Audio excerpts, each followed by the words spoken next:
Puisque Dieu n'est pas puissant dans le mal, qu'il n'a pas le pouvoir de faire apparaître le mal, nous devons croire fermement qu'il y a un autre principe qui, lui, est puissant dans le mal.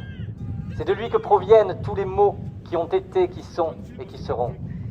Nous disons qu'il n'est pas le vrai créateur, celui qui a fait et organisé les choses visibles de ce monde. Ses actions malignes et ses paroles trompeuses le prouvent. S'il est vrai que les œuvres et les paroles rapportées dans les anciennes Écritures ont bien été faites par lui, dans le temps, matériellement et réellement, comme nos adversaires, l'Église de Rome, le pape, les cardinaux et les tonsurés, l'affirment sans la moindre hésitation. Ceci, par exemple, cet extrait du Deutéronome 3, 4, 6, 7. Le Seigneur, notre Dieu, livra donc aussi entre nos mains Og, roi de Bassan, et tout son peuple. Nous les tuâmes tous, et nous ravageâmes toute leur ville en un même temps.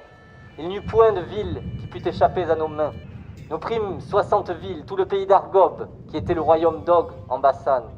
Nous exterminâmes ces peuples, en ruinant toutes leurs villes, en tuant les femmes et les petits-enfants, et nous prîmes leurs troupeaux avec les dépouilles de leurs villes.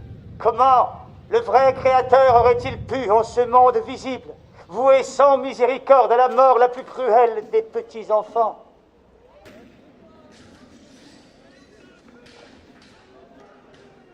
J'ai quelque chose d'important à ajouter sur votre affaire, d'urgent même. Il en va non seulement d'une histoire d'hier, mais aussi d'aujourd'hui, plus que jamais contemporaine. Au printemps 1216, les Marseillais ont pris clairement parti dans les événements de la croisade.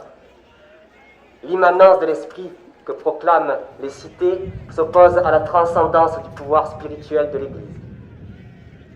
L'absolutisme de l'Église, dont le dogme ne souffre aucune discussion, fonde celui de l'État, dont l'autorité ne souffre aucune extériorité. L'existence de l'Église est légitime celle du souverain, la transcendance divine s'attachant, par délégation, à la personne royale, qui gouverne de droit divin.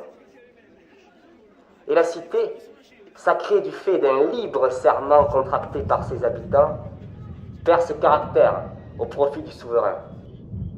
Aussi, les villes d'Occitanie apparaissent-elles comme le terrain d'un affrontement entre les catégories irréductibles de la cité et de la souveraineté, entre pouvoir immanent et pouvoir transcendant.